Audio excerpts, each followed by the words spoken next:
नमस्कार मित्रांनो, महाराष्ट्र शासन निर्णय या यूट्यूब चॅनलमध्ये मी निलेश सर आपले सर्वांचे पुन्हा एकदा स्वागत करतो. मित्रांनो, आजच्या या व्हिडिओमध्ये आपण महाराष्ट्र शासन सामान्य प्रशासन विभाग यातर्फे आलेला एक अत्यंत महत्त्वाचा GR हा अधिकारी तसेच कर्मचारी यांच्याबद्दलचा हा एक पाहणार आहोत. नेमकी GR शासन निर्णय हा काय तो सर्वच आपण जाऊनच घेणार आहोत. पण तत्पूर्वी जर का तुम्ही चॅनलवर नवीन असाल तर नक्कीच आपल्या चॅनलला सबस्क्राईब करून घ्या, जेणेकरून नवीन नवीन व्हिडिओ तुमच्यापर्यंत पोहोचत राहतील. तर जराही वेळ न घालवता आपण व्हिडिओला सुरुवात करूया. संपूर्ण अपडेट काय सर्व आपण जाणून घेऊयात. अधिकारी तसेच कर्मचारी यांची उसनवारी मौखिक तत्वावरील नेमणुकीबाबत म्हणजेच मित्रांनो, आपण या ठिकाणी पाहू शकता जे काही अधिकारी आहेत तसेच कर्मचारी आहे यांची जी काही उसनवारी आहे तसेच मौखिक तत्वावरील जी काही नेमणूक आहे त्याबद्दलच्या ज्या काही सूचना आहेत त्याबद्दलचा हा जो काय आहे तो अत्यंत महत्त्वाचा GR शासन निर्णय हा आला आहे. आपण या ठिकाणी पाहू शकता की महाराष्ट्र शासन सामान्य प्रशासन विभाग तसेच मुख्य सचिव कार्यालय यातर्फे हा GR शासन परिपत्रक हे आले आहे. आपण या ठिकाणी दिनांक पाहू शकता की दिनांक 25 ऑगस्ट 2026 हे अत्यंत महत्त्वाचे परिपत्रक आहे आणि याबद्दलची जी काही सविस्तर अपडेट आहे ती आपण पाहणारच आहोत. पण तत्पूर्वी जर का तुम्ही चॅनलवर नवीन असाल तर नक्कीच आपल्या चॅनलला सबस्क्राईब करून घ्या, जेणेकरून नवीन नवीन व्हिडिओ तुमच्यापर्यंत पोहोचत राहतील. तर जराही वेळ न घालवता आपण याबद्दलची जी काही संपूर्ण अपडेट आहे सर्वच्या सर्व आता आपण जाणून घेऊयात. शासन परिपत्रक. मंत्रालय हे महाराष्ट्र शासनाचे सर्वोच्च प्रशासकीय कार्यालय असून जनतेच्या कल्याणासाठी व धोरणात्मक निर्णयांच्या अंमलबजावणीसाठी केंद्रबिंदू आहे. मंत्रालयीन कामकाज हे पूर्ण प्रशासकीय कामकाज असून ते गतिमान, कायदेशीरदृष्ट्या अचूक, पारदर्शक पद्धतीने आणि प्रस्थापित नियमांच्या चौकटीत चालणे अत्यंत आवश्यक आहे. त्यासाठी मंत्रालयात मंत्रिपदाचे सदस्य व मंत्रालयीन विभाग या दोन कार्यालयांमार्फत कामकाज हाताळण्यात येते. या कार्यालयांमध्ये नेमणुकीची एक निश्चित कार्यपद्धती आहे. मंत्रालयातील मनुष्यबळाचे व्यवस्थापन सामान्य प्रशासन विभाग यांच्यामार्फत करण्यात येते.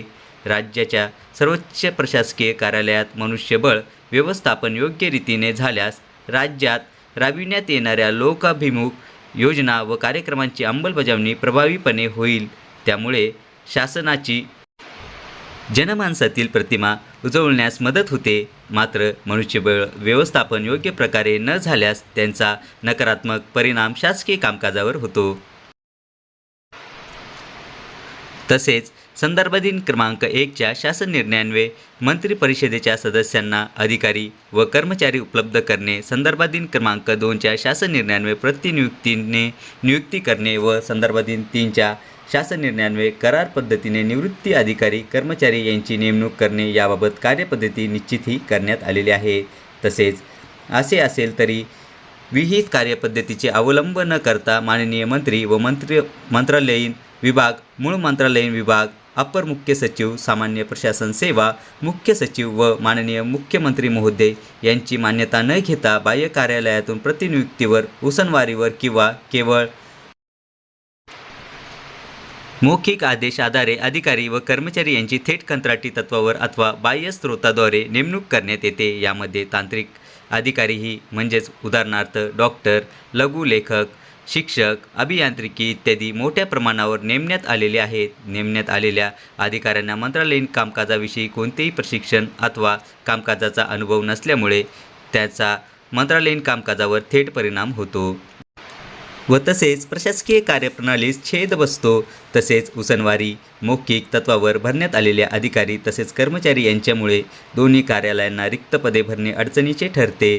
त्यामुळे मूळ विभागाचे कामकाजावर विपरीत परिणाम होतो आणि प्रशासकीय अडचण निर्माण होते. तसेच मूळ विभागात घेतलेल्या प्रशिक्षण व्यर्थ जाते.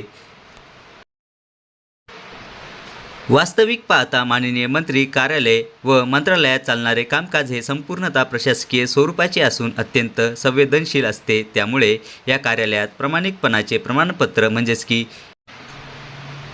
इंटग्रिटी सर्टिफिकेट, तसेच चरित्र प्रमाणपत्र, तसेच गोपनीयता अहवाल, तसेच विभागीय चौकशी व इतर सेवाविषयक बाबी यांची पडताळणी करणे आवश्यक असते. उसनवारी मौखिकरित्या तत्वाच्या नेमणुकीमध्ये त्यापैकी कोणतीही पडताळणी करण्यात येत नाही.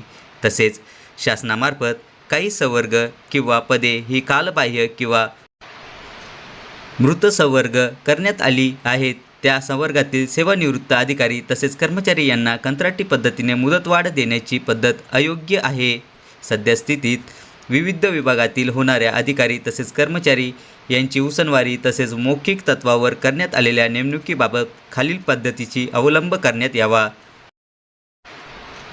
यामध्ये सर्वात पहिली जी काही कार्यपद्धती आहे यामध्ये आपण या ठिकाणी पाहू शकता की उसनवारी मौखिक नेमणूक तत्काळ रद्द करणे, तसेच माननीय मंत्री कार्यालयातील व मंत्रालयीन विभागात कार्यरत उसनवारी मौखिक तत्वावर त्यांच्या नेमणुका तत्काळ रद्द कराव्यात व त्यांना त्यांच्या मूळ कार्यालयात परत पाठविण्याची कारवाई सर्व संबंधित मंत्री कार्यालय, मंत्री आस्थापना, मंत्रालयीन विभागांनी दिनांक 10 सप्टेंबर 2026 पर्यंत पूर्णही करण्यात यावी. त्यानंतर अधिकारी तसेच कर्मचाऱ्यांनी मूळ विभागात हजर होण्याबाबत परिच्छेद 1 मधील नेमणुका रद्द केलेल्या अधिकारी तसेच कर्मचारी यांच्याबाबत संबंधित कार्यालय प्रमुख आणि आहारण व संवितरण अधिकारी यांनी सदर कर्मचारी हा मूळ कार्यालयात हजर झाल्याबाबतचा अहवाल दिनांक 15 सप्टेंबर 2026 पर्यंत संबंधित कार्यालयीन विभागात सादर करण्यात यावा. तसेच सदर कर्मचारी मूळ कार्यालयात हजर न झाल्यास सदर कर्मचाऱ्याचे वेतन बंद करावे. तसेच याबाबतचा अहवाल ही मंत्रालयीन विभागाच्या अप्पर मुख्य सचिव, प्रधान सचिव, सचिव यांनी मुख्य सचिव कार्यालयास दिनांक 20 सप्टेंबर 2026 पर्यंत सादर करावा. भविष्यात अशा पद्धतीची पुनरावृत्ती झाल्यास महाराष्ट्र नागरी सेवा शिस्त व अपील 1979 नुसार कारवाई करण्यात यावी. यानंतरची जी काही सूचना आहे मित्रांनो, आपण या ठिकाणी पाहू शकता की उसनवारी तसेच मौखिक नेमणूक करण्यात आलेल्या अधिकारी तसेच कर्मचारी मंत्रालयीन प्रवेशपत्र जमा करण्याबाबत.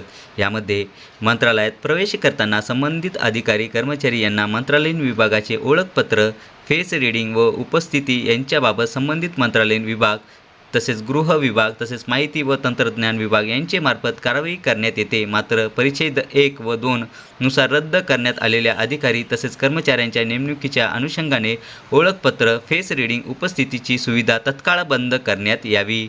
तसेच माननीय मंत्री कार्यालयातील अधिकारी तसेच कर्मचारी यांची नेमणूक करताना घ्यावयाची दक्षता.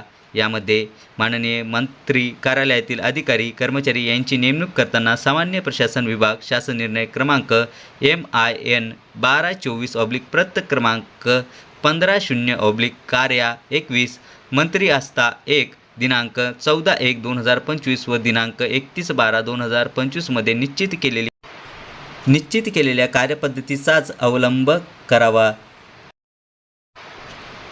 यानंतरील जी काही सूचना आहे मित्रांनो 5व्या क्रमांकाची, ती म्हणजे की सावधी पदे वाढविणे व इतर बाबी संदर्भात करावयाच्या कारवाई. माननीय मंत्री कार्यालयांमध्ये मंजूर पदांपेक्षा जास्त अधिकारी व कर्मचारी निकड असल्यास पदे रूपांतरित करणे तसेच पद उन्नत करणे, वेतन श्रेणी वाढवणे व या संदर्भात संबंधित माननीय मंत्री कार्यालयाने माननीय मुख्यमंत्री महोदयांच्या मान्यतेकरिता पदांची संख्या वाढवण्याच्या प्रस्तावास सादर करण्यात यावा आणि ती पदे नियमित विहित पद्धतीनेच भरण्यात यावी. तसेच प्रसंगता असे नमूद करण्यात येते की ज्या मंत्र्यांकडे सदर कर्मचारी तसेच अधिकारी आवश्यक आहेत तो विभाग व ज्या विभागाचा कर्मचारी अधिकारी आहे अशा दोन्ही विभागांच्या सचिवांनी एकत्रित प्रस्ताव सामान्य प्रशासन विभाग कार्यसन प्रशासन 1, 2, 3 मार्फत अमुस सेवा मुख्य सचिव यांचे मार्फत माननीय मुख्यमंत्री महोदयांना सादर करावा.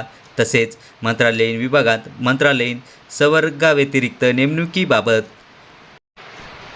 यामध्ये मंत्रालयीन विभागात मंत्रालयीन संवर्गात व्यतिरिक्त एखाद्या मंत्रालयीन संवर्गातील पदावर इतर कोणत्याही मार्गाने अधिकारी व कर्मचारी यांची नेमणूक करावयाची असल्यास संबंधित विभागाच्या सचिवांनी तसा प्रस्ताव सामान्य प्रशासन विभाग कार्यसन 1, 2, 3 यांचे मार्फत प्रस्ताव अप्पर मुख्य सचिव सामान्य प्रशासन सेवा यांच्या मान्यतेने मुख्य सचिवांमार्फत माननीय मुख्यमंत्री महोदयांना सादर करण्यात याव्यात. अधीनस्थ कार्यालयातील अधिकारी व कर्मचारी उसनवारी तसेच मौखिकरित्या नेमणूक करण्यात येऊ नये. तसेच मंत्रालयीन मनुष्यबळ व्यवस्थापन करण्याकरिता उपाययोजना. मंत्रालयीन संवर्गाच्या कार्यक्षम व्यवस्थापनासाठी त्यांच्या सेवाविषयक समस्यांचे निराकरण करण्याकरिसाठी आणि प्रशासकीय शिस्त कायम ठेवण्यासाठी मंत्रालयात स्वतंत्रपणे प्रशासकीय यंत्रणा निर्माण करण्याची गरज आहे. यामुळे मंत्रालयीन संवर्गाचे प्रशिक्षण धोरण, वेळेवर पदोन्नत्या आणि सेवाविषयक अटींचे योग्य नियम होईल. सर्व प्रशासकीय विभाग व त्यांच्या अधीनस्थ असलेल्या शासकीय व निमशासकीय विभागांनी यांनी वरील सूचनांचे योग्यरित्या पालन होईल याची दक्षता घ्यावी.